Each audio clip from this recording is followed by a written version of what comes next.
What's going on, everyone? Hootmoney here with another video for you guys today. Today we're going to be looking at Bbig. We're going to be focusing on the Ortex today. Not something I do too much. However, I do have a little bit of a tinfoil hat theory on how this could play out over the coming months. So make sure you guys stick around for that. Drop a like if you guys enjoy this content. Subscribe to the channel if you are new. Without further ado, let's get right into the video. Alright, so to give you guys some updated TA on market Cipher, we did get the red dot on the weekly as of today. However, this will not be confirmed until the end of the week. So although it has a red dot right now, it's not set in stone. The red dot is not confirmed until the end of the week. Moving in to the daily chart, again, we are coming down. It gave the red X today, which is a short sell signal. Right now, Bbig is currently hanging out at this lower fib level, breaking through it around $3 per share, $3.02 to be exact. Now, the real question is whether or not it will bounce here or continue to move back up. 4-hour chart does look pretty oversold, does look like we're gonna get that crossover and potentially a big green dot. That could be, in fact, a bullish signal right there. Also, hourly chart did print a bunch of green dots as well. So short term, there might be a little bit of a rebound because we have been trending down very much so. Longer term, I'm going to be honest with you guys, it could be a little choppy and things are setting up for that 4/14 expiration. Throughout the rest of February and into March, things could be overall choppy. Honestly, it really depends on how the market plays out.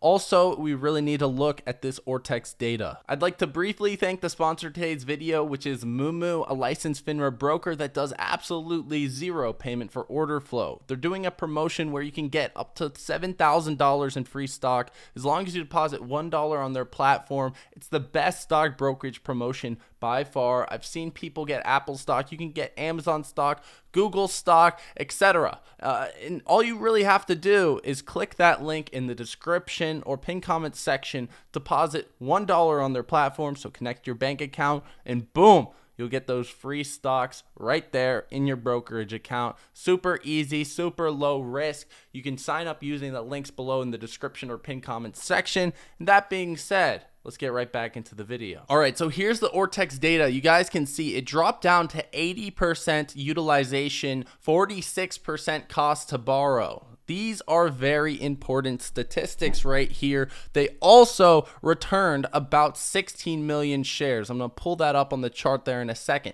But why this data is super important is not because it decreased to 80%, but why this could be happening in the first place. Why were there 10 million shares returned on Friday? Why is there another 10 million shares returned today? Are shorts covering? What the heck is going on? So, as you guys can see, the shares on loan was 40 million as of 7 days ago. Now it's down to 3.62 million. So about 8 million shares were returned in the past week. More shares than that were returned because others were put on loan.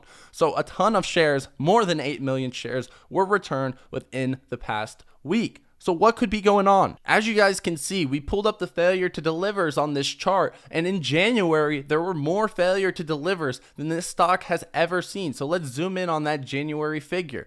As you guys can see, between January 18th and January 31st, the last 2 weeks of January, there were a ton of failure to delivers. About a month later is when we got this influx of returned shares. Now, I have a bit of a conspiracy theory, a bit of a tinfoil hat behind why this could have happened, and it includes both obviously the shares that were returned and the failure to delivers. So this is not financial advice. It is pure speculation because I don't have the answers, okay? I don't talk to the market makers. I don't have connections to the hedge funds that are short. This is merely my speculation as if I were a market maker. So those failure to delivers were insane. There's this rule: when you fail to deliver a stock, you need to buy it back within T plus 35 days. So within 35 days, or you pay this enormous fine to the SEC. So when we're dealing with all of these returned shares as of yesterday, or as of Friday and as of today,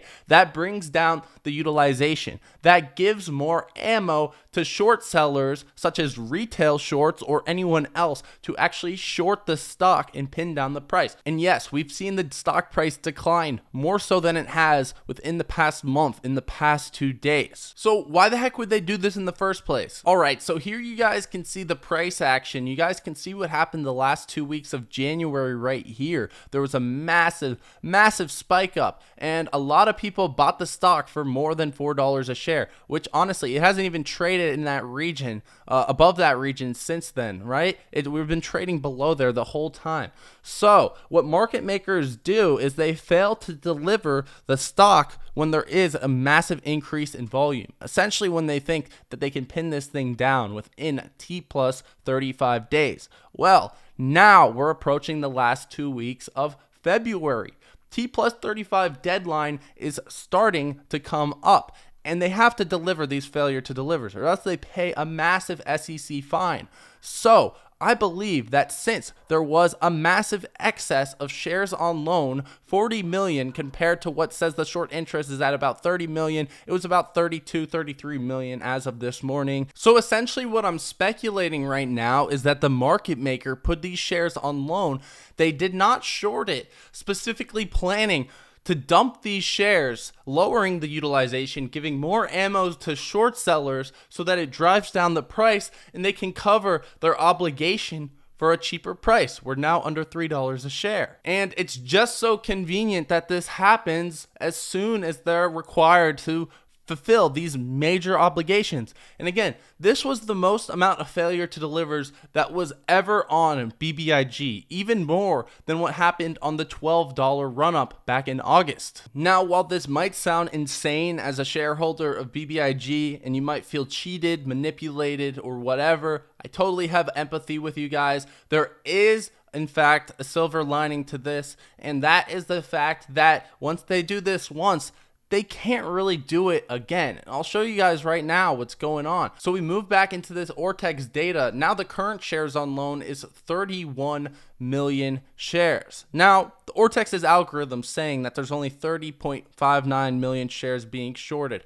However, it's taking into account shares that probably weren't actually shorted, right? So I suspect when we do actually get the new FINRA numbers of short interest, it's going to be higher than 30.59 million shares, which would now imply that the shares on loan are pretty similar to the estimated short interest, which would also imply that market makers can't do this again if there's another run up in BBIG. So essentially this excess of 8 million shares that they had 7 days ago, that was ammo that they cannot use again. This might seem like an eternity to some people, but what's still in play here is the enormous amount of open interest on this April 14th, 2022 options expiration. And I do suspect that we're probably going to have a very, very significant run up into this expiration. This was the second highest after January 21st. It completely dwarfed the February 18th, which just expired last Friday. Last but not least, a quick update from Wales. There was not too much selling of call options. So we did see the last 2 days, a ton of different call options were opened by Wales, but we're not really seeing them being sold. There were a few that were sold towards market close, but honestly, I would have anticipated it would have happened closer to open. So that is good, although the flow is definitely looking a little bit bearish today at 75% bearish, having the bid and ask side up. And if we pull up the ask side only, it's about 67% bearish. So all in all, this kind of sucks. But this is what we sign up for when we're dealing with these short squeeze stocks. We know this stock, BBIG, from previous analyses is totally, completely manipulated. But honestly, we do have reason to believe that they're running out of juice, and we're still at $3 per share. The volatility might die down for a little bit. It might not be as volatile to the upside or downside going into April 14th. However, that April 14th still exists. There's still going to be major catalysts from Tyde, AdRiser, and Low Motif as well coming up. Always something that we can rally off of as well. So at the end of the day, this stuff, it's not fun. It's not fun. I'll admit it. I did not have fun coming up with the conclusions here and speculating on this either. But I'm still confident in that 414 expiration. We're just going to have to wait. Simple as that. Anyways, with that all being said, I hope y'all enjoyed the video. Drop a like if you guys did. Subscribe to the channel if you are new.